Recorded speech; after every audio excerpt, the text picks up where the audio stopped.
Older Americans rely on the benefits of Social Security and Medicare, but both programs are very complex. Tonight on The Best Times, we'll get answers to the public's most common questions about Medicare and Social Security.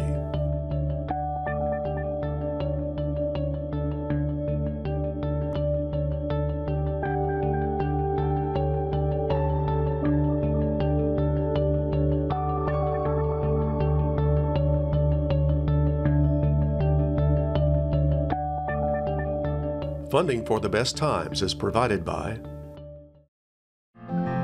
the Plow Foundation, striving to do the greatest good by helping the greatest number of people since 1964. Additional funding is provided by the members of WKNO.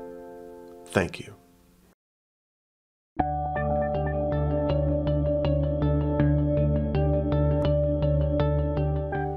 Hello, I'm Chris Hardaway. Welcome to this edition of The Best Times, a series that looks at life after 50. One of the rites of passage as we age is enrollment in our nation's social programs, Medicare and Social Security. Both are vital programs to older Americans, but both are filled with complexities. Tonight we're going to attempt to answer some of the most common questions about Medicare and Social Security. But before we start asking questions, let's review a little history of these two social programs. Social Security was enacted in 1935, born out of the Great Depression. At that time, over half of America's seniors were financially insecure. In signing the Social Security Act, President Franklin Roosevelt called it a law that will take care of human needs. It remains as the only retirement income that you can't outlive. In 1940, Ida Mae Fuller was the first American to collect Social Security. Her first check was for $22.54. 30 years later, on July 30th, 1965, President Lyndon Johnson signed the bill creating the Medicare program. After nearly 50 years of discussion and debate on national health insurance, President Johnson presented the first Medicare card to former President Harry Truman in recognition of his efforts to establish the Medicare program. In 1965, less than half of Americans over 65 had any form of health insurance. Today, 90% of seniors, that's over 46 million Americans, are covered by Medicare. Taken together, Social Security and Medicare account for 41% of federal government spending. To try to understand more about Social Security and Medicare, I've invited two experts on the topic into the studio. Ann Clifton is the Public Affairs Specialist in the local office of the Social Security Administration. And Joanne Lowe is the Choices Outreach Coordinator at the Aging Commission. The questions I'll be asking come from a list of the most frequently asked questions by you, the public. Let's begin asking questions and talk about Medicare. We'll start with Medicare, if that's fair. All right, yes. What are the A, B, C's, and D's of Medicare? Give me a brief explanation. Okay, well, A is your hospitalization, and it's free because you earned it during those years that you were working. B is for medical and other things such as medical equipment and things like that. C is a privatized plan, which covers A, B, and D. And then Part D is your prescription plan. And at what age are you eligible for Medicare? 65. 65. Let's turn to Social Security, because all of our lives we've attached retirement to age 65. That's not the case. No. With Social Security. You don't get your check at age 65 anymore. Right. Well, you can actually file as early as age 62, but your full retirement age varies based on the year of your birth. And how do I find out my full retirement age? You can use our website at socialsecurity.gov, or you can always give us a call at 1-800-772-1213, and we'll be glad to talk to you about that. All right. How do I qualify for Medicare? Well, first qualification is that you are 65 years of age, and you have to have worked 40 quarters or 10 years in order to qualify. Really, those are the only qualifications. And some people who are disabled, after they've been disabled for at least 24 months, are eligible for Medicare as well during that 25th month. And what about the eligibility requirements for Social Security? You have to have worked at least 10 years where you earn 4 credits of coverage. This year it's you have to earn at least 1,300 to earn 1 credit, so you can earn 4 credits per year. So if you've worked in your lifetime 10 years, then you've earned your 40 credits. So it's kind of a play on play. A lot of times Medicare kind of plays on Social Security too. 2 other ways that you can get Medicare too is if you have ALS, which is Lou Gehrig's disease, or if you have kidney dialysis or have a transplant, you can also maybe qualify under those conditions.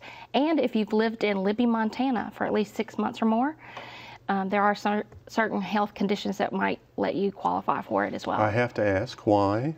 I don't know. They do have some health conditions. That legislation came into play in 2010.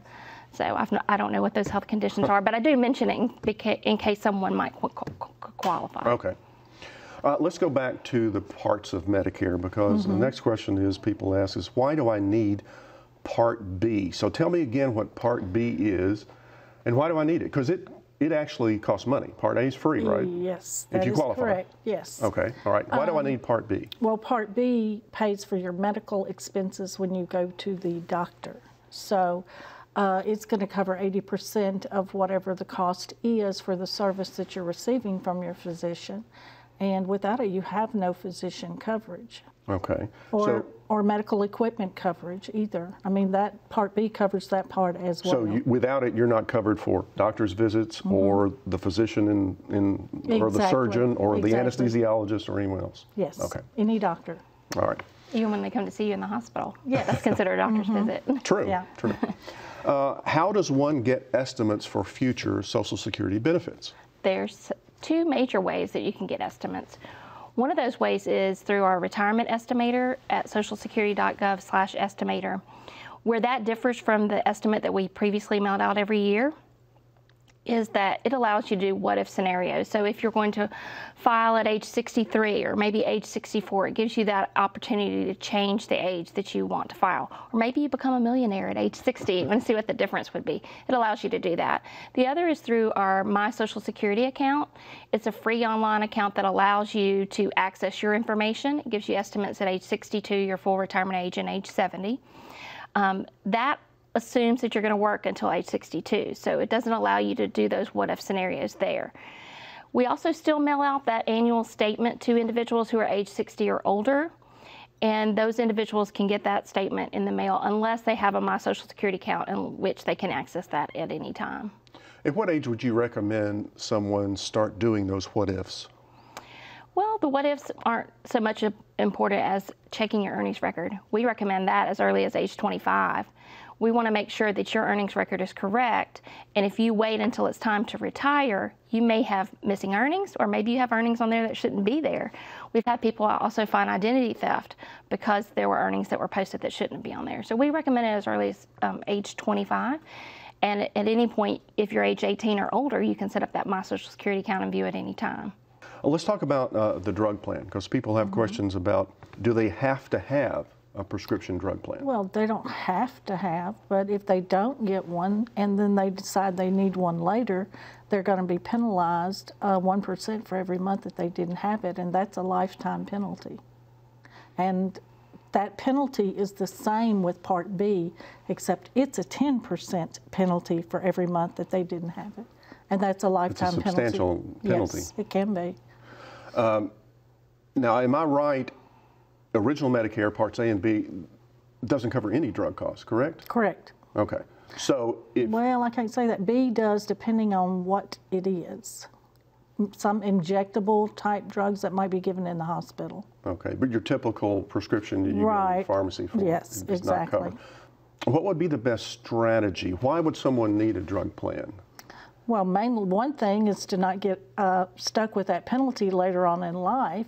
The other would be that's the only way that, unless you go out and buy a private policy, which are way too expensive at that age, that's the only way your drugs are going to be covered. All right. Let's talk about work and Social Security. How does continuing to work affect your check? There's a couple of things. First of all, you are limited to how much you can earn if you're under your full retirement age. In 2017, that's $16,920. Anything over that, we take $1 for every 2. Once you turn your full retirement age, you can earn $44,880 in 2017, up until the month that you turn your full retirement age. And once you turn your full retirement age, you can earn any amount and it not affect your Social Security. The other thing is, as you continue to work in retirement, because we're looking at your lifetime earnings when we figure your benefit, there are some situations where those earnings could actually increase your benefit. Not always, but there is that possibility. Is there a limit on that? I mean, if you're working beyond age 70, let's say, as long as you're working, there's a possibility it can accrue and increase your benefits. The thing that people don't realize is that as people retire or are at retirement age, sometimes their earnings reduce, so it may not affect their benefit because of the fact that we're looking at your lifetime highest earnings, and as you are older, your earnings may decrease. But some people may find another job or a different job that may increase it, and it's something that we do automatically for you once those earnings have been posted. All right. If someone is under 65, when and how could they qualify for Medicare? If they were disabled, or as Ann said earlier, they have renal disease or they have Lou Gehrig's disease. So there are certain conditions where 65 isn't the hard limit. All right. How are benefits figured for Social Security? Yeah, like I mentioned a moment ago, individuals, we look at your entire work history, not your last 5 or your highest 10. We're looking at your entire work history. So we take the highest 35 years and take that really big number divided by 420. That's not a magic government number. That's just 35 times 12. And we plug that in and get your average index monthly earnings.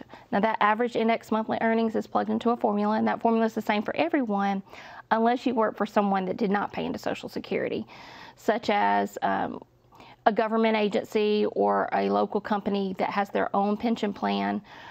Here in the Memphis area, we have quite a few of those that have their own pension plan. And then we look at your formula a little bit differently because you might be subject to an offset. Sounds complicated. It can be, but for the most part, it is pretty clear.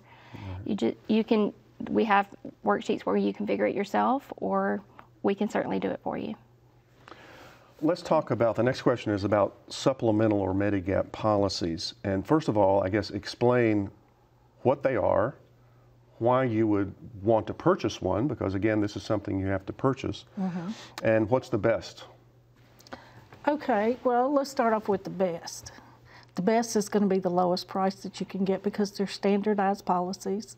They run like through A through J or L, and if you buy an L, they're all the same. If you buy an F, they're all the same. You know, it doesn't vary. The only thing that really varies is the cost because it's government standardized. And when you're saying A through L, are you describing different coverages? Exactly. Okay, all right. Exactly.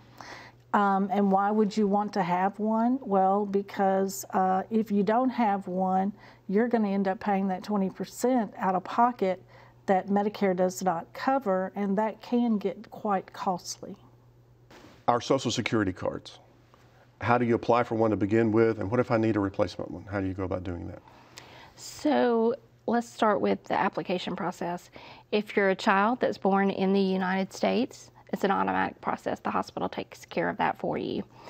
If you are someone that has moved to the United States and recently are eligible for a Social Security card because you are here as a legal permanent resident, or maybe you're a recent citizen, you can go to the office to apply in person, and you would need to prove your identity and citizenship.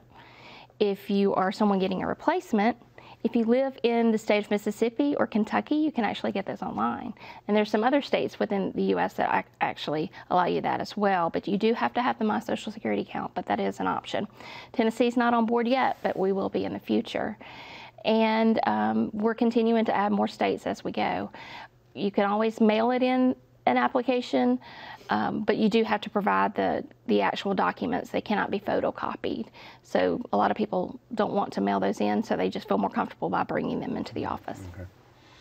Let's go back to talking about Medicare Part B, because that has a cost associated with it. That is true. How much is it? The standard cost today is $134.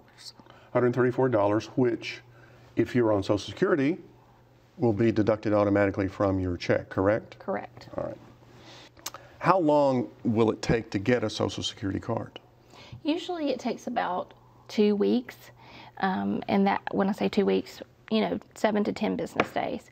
Anything more than that. Now, if it's a new card, if you've never had a card before, sometimes it can take up to 30 days just because we have to go through a process of verification before we process the card. On Medicare, we mentioned Part B. We just talked about its cost. Is there a way for people to get assistance with the cost of Medicare? There is. They can apply for what's called the Medicare Savings Plan, which is funded by TennCare. And if they meet the income guidelines, then they would qualify to get that paid for them by TennCare. You mentioned the My Social Security account. Give me more details. What is that account? How do you apply for it? What can you do with this account? It's an online account. It's a free, easy-to-use portal that allows you to view your information, and once you become eligible for benefits, you can change some of your information as well.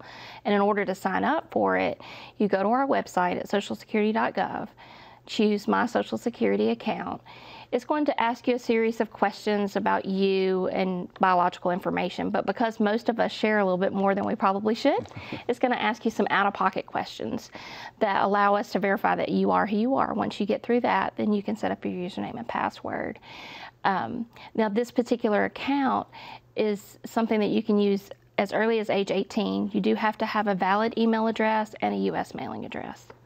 Is that the best way to monitor your account? It is, because it is something that you can access pretty much every day at your convenience. Joanne, what is the low income subsidy and the Medicare Savings Plan? Two things I have not heard of. Okay, well, the low income subsidy is something that's paid for by Social Security. Yeah, we like to call it extra help. Yeah, or extra help, it's called either one. And basically what it does is help those individuals who meet certain qualifications as well, pay for their prescription drugs to where there's a limit on what they can be charged for them. And it can also pay for their premium for their drugs. And it's based on income. So they may get 100%, they may get 50% coverage, they may get 75%. So it varies. So the assistance is out there. Yes. But you have to know to take advantage of it. Yeah, and you just key. call us and we will do the online application, as well as Social Security does the online application. It's a very easy process to do. Now, the Medicare Savings Plan, which will pay for their Part B premium, it'll pay for their co-pays when they go to the doctor, like the 20%, if they qualify financially. And it'll also pay their co-insurance and deductibles in the hospital, if they qualify financially, and that is covered by TennCare. And of course, you have to meet those income guidelines to qualify for that as well. All right, here's a question. Must I pay taxes on my Social Security benefits? There is that possibility. If the individual has greater than $25,000 in income, whether that be with Social Security and what other income they may have, there is that possibility that they would have to pay federal income taxes on those benefits. But we tell people, if you want to know how much you have to pay and that sort of thing, you want to contact IRS. Okay. Any other taxes beyond federal, state, local? No It really kind of depends on the state. I mean, obviously Tennessee does not have a state tax. There's some situations in other states where if you meet a certain age, then you wouldn't have to file those taxes or pay them. But we always tell people, contact those agencies, not us, because we're not the ones who collect those taxes. Yeah, you won't be able to answer that question. No. Let me go back to Medicare Part C.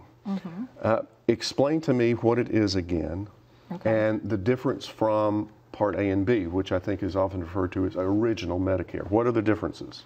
Well, Part C is privatized Medicare. So different insurance companies have contracted with Medicare to provide those Part C plans. It covers their hospital, the physician, and their prescription drug plans. They work for some people, and some people they don't work for. You can only use network physicians in those policies, whereas with Medicare, you can use anybody who accepts Medicare. So you have a wider range of physicians to choose from with original Medicare versus the Plan Cs. This is a question from someone who, a spouse who has not worked. Are they eligible for Social Security benefits? That is a possibility. They do have to be age 62 or older. Their spouse has to be eligible for benefits. And what they would do is just apply for benefits either by calling us to set up an appointment to do it over the telephone or in person, or they can do that online as well. All right. How and when can I change my Medicare coverage? During open enrollment, and that is October 15th through December the 7th of every year. And there are sometimes special circumstances to where an individual could change their plan at any given time. If they have the low income subsidy or they're on the Medicare savings plan, they can change their Part D plan anytime. So every year during the open enrollment, the recommendation, I guess, is review Yes. your insurance needs. Yeah, because things change, the formularies change, the medications you're on change, you know, so you want to make sure that you're still getting the best deal for your money. Survivor's benefits. Who can get survivor's benefits and how do you apply for them? The earliest that an individual could file for survivor's benefits is age 60. There are some situations where an individual could qualify between the ages of 50 and 60 if they're disabled, but there are certain qualifications that they would have to meet, and it does require a disability decision. Those individuals who qualified at age 60, they are still subject to the earnings limit, just like an individual who is retired, and if they're under their full retirement age, they are subject to a lower earnings limit. The easiest and fastest way is to call us. Those widow's claims and widower claims are not available online, but they can give us a call at the 1-800 number, 1-800-772-1213, and set up an appointment to do it in person or over the telephone. All right. Will Medicare coverage follow me if I move out of state? Yes. What about out of the country? No. Well, let's back up. A supplement will cover you, if you, depending on which one you buy, if you're out of the country. So you may want to check with your supplement to see what it might cover if you're out of the country, but Medicare, no. All right. Must I pay Social Security taxes on my earnings after full retirement age? As long as you are working and your employer is subject to paying Social Security taxes, then you are subject to pay those taxes as well. Simple answer. What kinds of health-related services are not covered by Medicare? I know it may be a long list, but summarize it for me. What does Medicare not pay for? Well, it does not cover nursing home services. A lot of people think it does. It will only pay up to 100 days, and that's for a rehab situation. Medicaid actually pays for the nursing home. Original Medicare does not cover anything but medical per se, no dental, no vision, no hearing, nothing like that. All right. If you're divorced, can you get benefits from your spouse's record? There is that possibility. You do have to meet some requirements. First of all, you have to be age 62 and your ex-spouse has to be age 62 and potentially eligible. Doesn't mean that they necessarily have to file, but they do have to be potentially eligible. You had to have been married for at least 10 years. And if you are filing on a spouse, the divorce had to have been at least 2 years in the past. And you also have to be not eligible for higher benefits on your own record, because there is new legislation that requires that if you are eligible on your own record, then we pay that first, and then we would pay anything additional if there was any spousal benefits as a divorced spouse on the record. Well, I have one last question to both of you, and that is for viewers who have more questions and need answers. Where can they go? You can go to our website at socialsecurity.gov or call us at 1-800-772-1213. That phone line is open Monday through Friday, 7 a.m. to 7 p.m., depending on their local time. Or they can visit one of our local offices. We do have those throughout the U.S., and they can visit one of those as well. And the Medicare questions? You would call 1-901-222-4111 for information and assistance. And they would put you in contact with the SHIP program, is what it's called. All right. Joanne, Ann, thank you very much for being on The Best Times. Thank you. Thank you for having us. To get your Social Security or Medicare questions answered, call one of these numbers or visit their websites. Want more information about life after 50? Go online to watch more shows and find more resources. And send us your feedback and story ideas to besttimes@wkno.org. That's all for this edition of The Best Times. Please join us next week for more stories about life after 50. Until then, I'm Chris Hardaway. Thanks for watching. Good night. Funding for The Best Times is provided by the Plow Foundation, striving to do the greatest good by helping the greatest number of people since 1964. Additional funding is provided by the members of WKNO. Thank you.